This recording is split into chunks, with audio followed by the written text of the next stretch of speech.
¿Qué tal? Sean bienvenidos a Leyenda Urbana MX. Mi nombre es Ismael Méndez y me complace anunciarles que por fin terminó la espera por la 4ª temporada del podcast. Muchas gracias a todos por estar al pendiente durante estos 2 últimos meses de transición. Arrancamos esta nueva etapa del programa con un episodio dedicado a vampiros en México y específicamente a uno proveniente de Baja California Sur. El vampiro Blackman. A través de los años, muchas leyendas urbanas, históricas y de terror le han dado la identidad cultural a México. Semana a semana, haremos un recorrido por todas ellas. Esto es Leyenda Urbana MX con Ismael Méndez.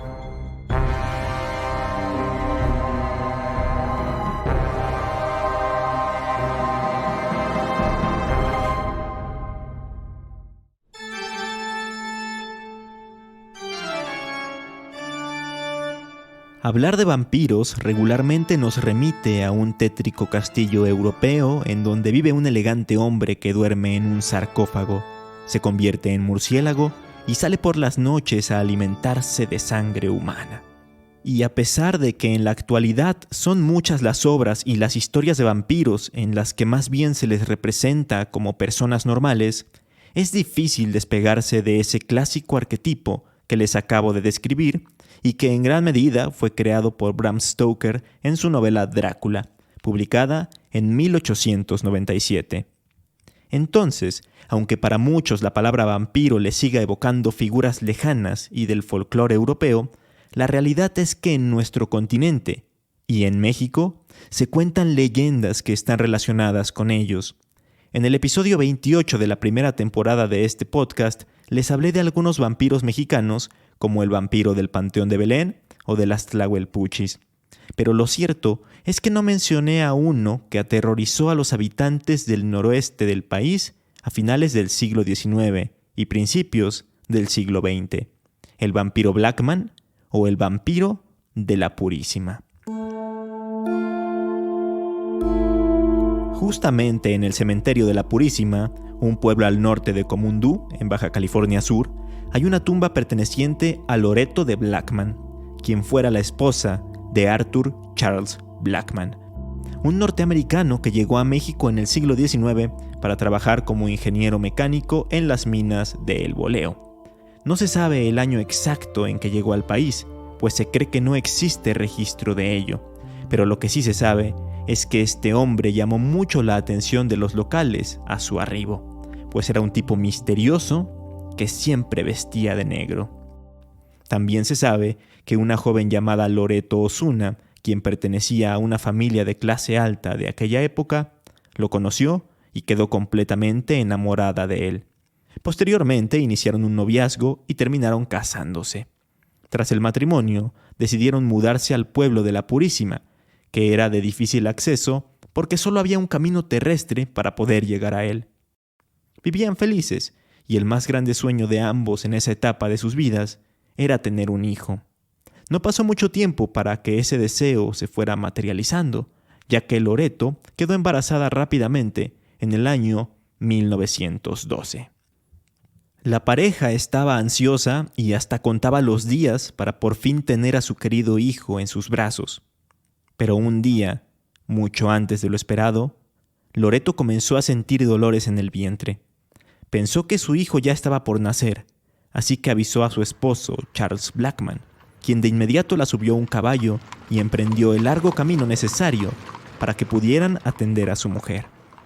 Desgraciadamente, las cosas se complicaron durante el largo viaje a caballo rumbo a la ciudad sudcaliforniana de Loreto, y no pudieron llegar a tiempo a la institución médica. La mujer había perdido la vida y, por consecuencia, también el bebé había fallecido. Blackman tuvo que regresar a la Purísima llorando, completamente triste y destrozado. Una vez ahí, mandó a construir un par de mausoleos blancos en el panteón local, lugar en donde descansaría eternamente su amada. A raíz de esto, se empezó a correr la voz de que el señor Blackman se volvió reservado y solitario. También que solía salir a caminar en las madrugadas, demacrado y siempre vestido de negro. Iba sin rumbo fijo, lamentándose y buscando respuestas de por qué el destino le había arrebatado a su familia. Este extraño comportamiento hizo que quienes lo llegaban a ver pensaran que se trataba de nada más y nada menos que de un vampiro.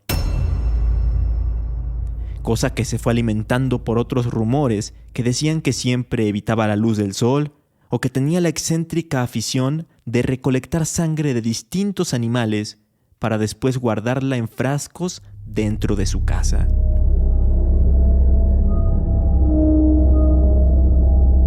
Pero eso no es todo.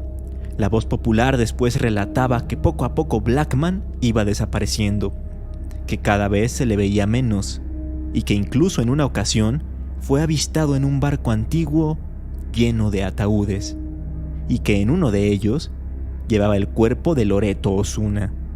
Sí, el de su esposa fallecida.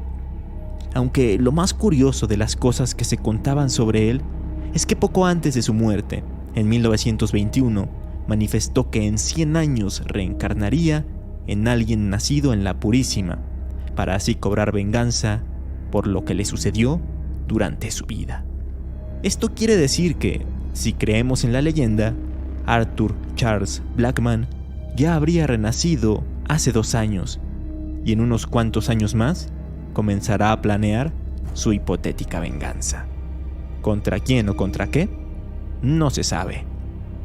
Y ya que estamos hablando de la actualidad, hay otra leyenda en la que se dicta que si pasas por el pueblo de la Purísima, tienes que llegar al panteón y dejarle una flor en su honor delante de su tumba, ya que si no lo haces, el fantasma del vampiro Arthur Charles Blackman te seguirá y te espantará durante varios días.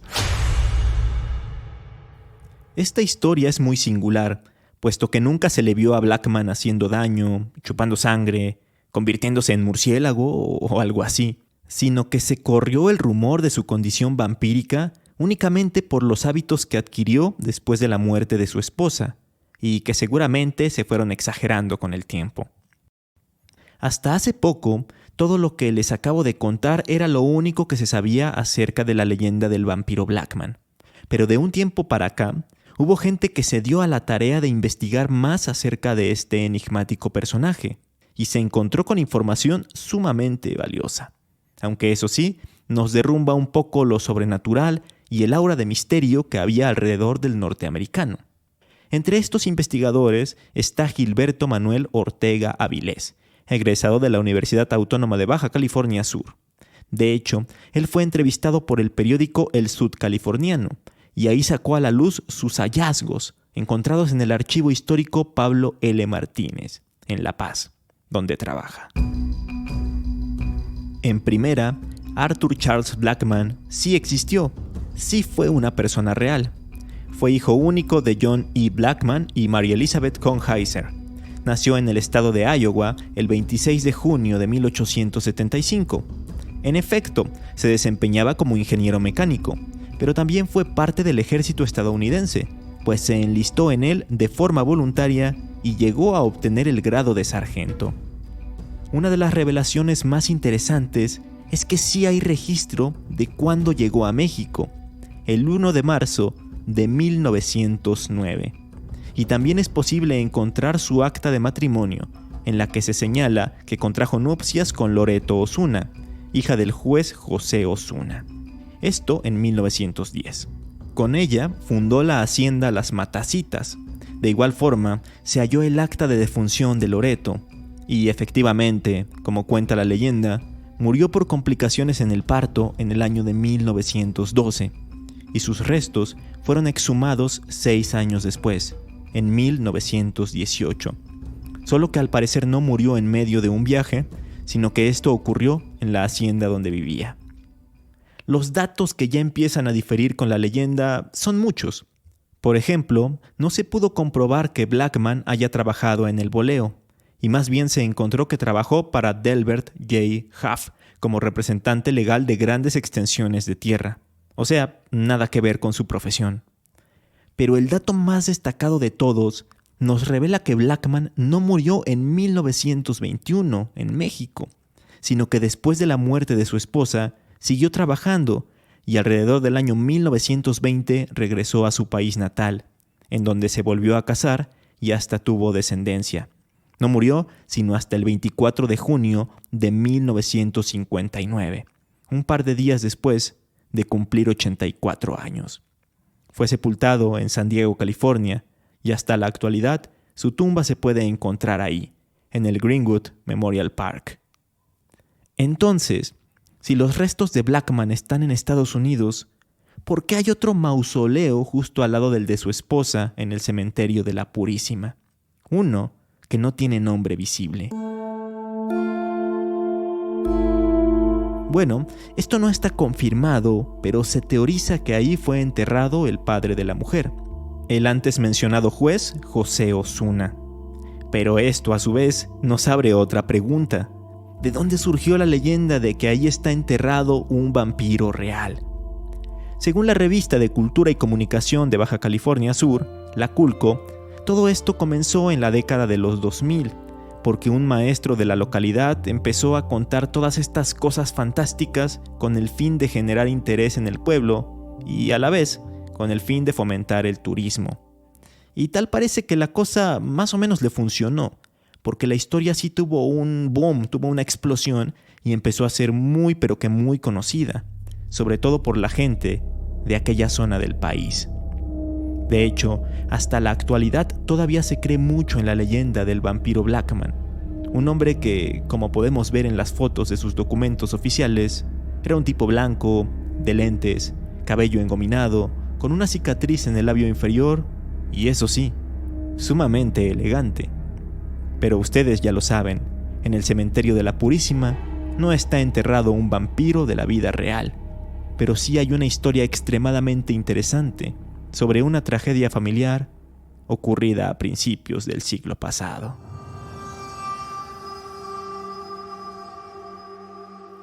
Arthur Charles Blackman no es el único vampiro del que se cuenta en México, pues hay otras narraciones sobre estos seres sobrenaturales, algunas más relacionadas con el personaje clásico y otras que poseen elementos mucho más autóctonos y locales. Vamos a conocer una que se desarrolla en Ciudad Madero, Tamaulipas, y es que ahí se habla acerca de la mujer vampiro de Árbol Grande. Se relata que en la localidad, a mediados del siglo pasado, vivía una mujer, esposa de uno de los jefes de una importante refinería local, quien era bastante devota a la iglesia de San Juan del Bosco, ubicada en la colonia Árbol Grande.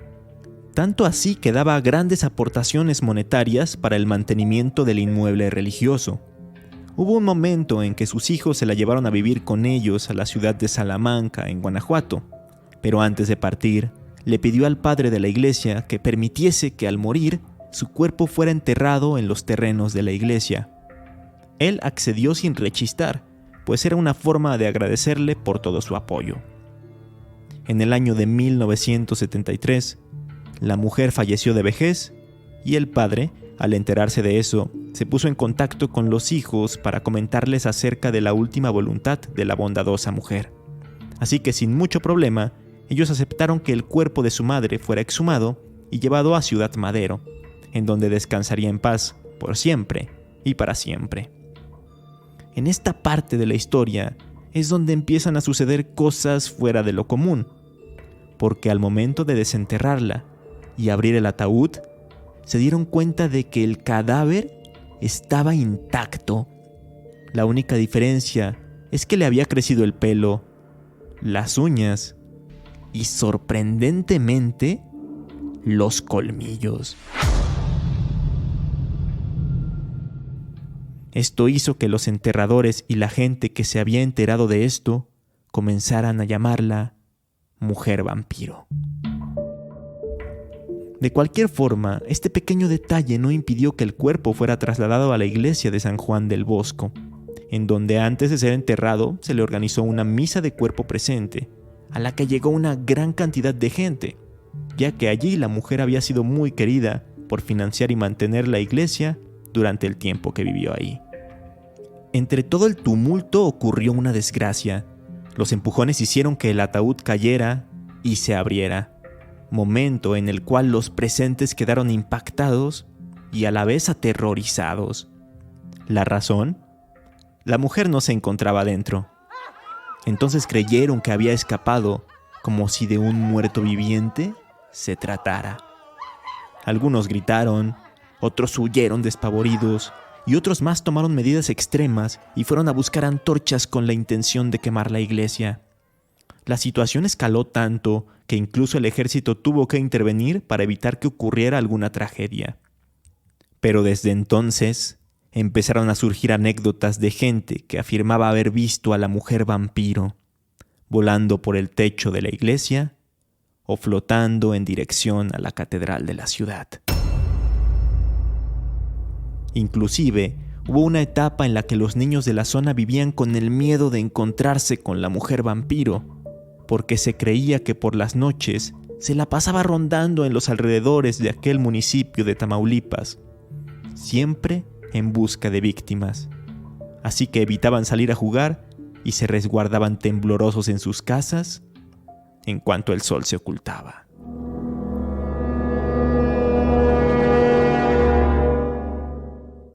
Si hablamos de vampiros un poco más modernos, no podemos dejar de lado a uno que forma parte de una de las leyendas urbanas más populares y atemorizantes de la Ciudad de México. Me refiero al vampiro del metro Barranca del Muerto. Como lo vimos hace unos meses en el especial de los 100 capítulos, el metro de la Ciudad de México es un lugar infestado de leyendas de terror, y una de las más impactantes se desarrolla en la línea 7 de ese transporte público, la línea naranja, la línea más profunda y calurosa de toda la red.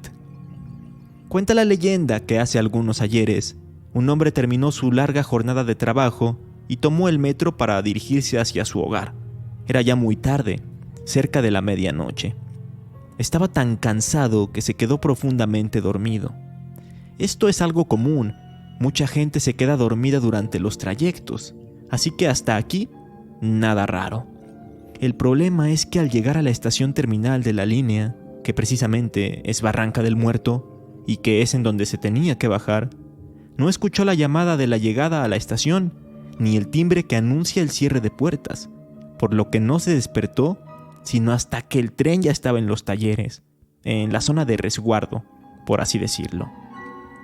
Confundido y somnoliento, se dio cuenta de que torpemente se había pasado de estación, y prácticamente ya se estaba resignando a tener que esperar hasta las 5 de la mañana para poder salir de ahí, pues esa es la hora en la que se restablece el servicio. Sin embargo, en ese momento escuchó un extraño sonido que parecía provenir del final del vagón. Así que con un encendedor que llevaba consigo, se iluminó un poco y caminó cautelosamente hacia el lugar de donde provenía el ruido. Para su sorpresa, pudo observar como una criatura de más de 2 metros de alto, delgada, con orejas puntiagudas, garras en las manos y piel amarillenta, se abalanzaba hacia un indigente para morderle el cuello salvajemente. El hombre quedó en shock y para su mala suerte, este ser se percató de su presencia y volteó la cabeza para mirarlo con sus amenazantes ojos. Tras esto, pudo reaccionar y completamente asustado corrió y logró salir por una de las ventanas del convoy. Luego se abrió paso entre los oscuros túneles para finalmente llegar a la estación. Una vez ahí, perdió el conocimiento. Al despertar nuevamente, estaba con el personal del metro, a quienes les contó lo que había ocurrido y todo lo que había visto, pero evidentemente no le creyeron. Les pareció inverosímil su encuentro con un vampiro. No obstante, a una empleada del metro le consternó esto y decidió ir al lugar en donde estaba el tren. Al llegar, notó que una de las ventanas de seguridad se encontraba abierta y dentro del vagón descubrió algunas gotas de sangre fresca en el suelo.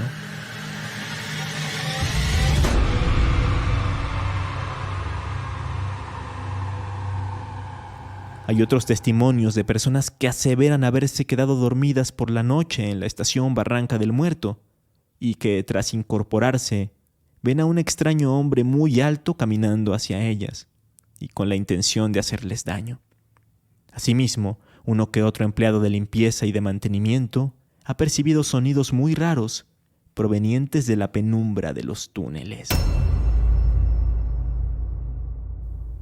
Yo creo que ahora sería más difícil tener alguna experiencia de ese tipo, porque generalmente al llegar a las estaciones terminales hay policías que revisan que nadie se quede arriba del metro. Pero aún así, se sigue mencionando la leyenda de que en el metro Barranca del Muerto hay un auténtico vampiro chupasangre.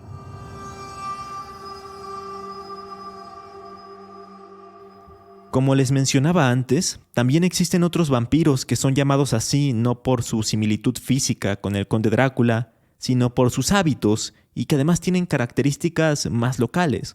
Por ejemplo, existe una criatura proveniente de la mitología maya conocida como el Huaycén. Según los relatos populares, el Huaycén es un brujo que tiene la capacidad de transformarse en gato por las noches y de escabullirse por el ojo de las habitaciones, para de esta forma chupar la sangre de los durmientes sin que ellos lo noten. Además, tal como un auténtico vampiro, el Huaycén utiliza el día para dormir y descansar, en un lugar secreto que nunca nadie ha podido encontrar. Desafortunadamente no existe mucha más información sobre él, así que si ustedes han escuchado relatos similares o de otros vampiros, no duden en hacérmelos llegar a mis redes sociales. Me encuentran como Leyenda Urbana MX en Facebook e Instagram o como @leyendaumx en Twitter. Y ya estando ahí, aprovechan para seguirme y así enterarse de todos los anuncios y adelantos del programa. Mientras tanto, no puedo despedir este capítulo sobre vampiros mexicanos sin mencionar algunas obras que pueden consultar si es que quieren empaparse más sobre el tema de estos aterradores seres. En primera, y aprovechando que acaba de cumplir 100 años hace solo unos meses, está la película Nosferatu de 1922, que es una adaptación libre de la novela Drácula, pero con ciertas modificaciones porque los realizadores no tenían los derechos de la novela. Aún así se convirtió en la obra cumbre del expresionismo alemán, y además, el aspecto del personaje del vampiro, calvo, de orejas puntiagudas y con dedos como garras, ya es inconfundible, y ya es un ícono del terror universal.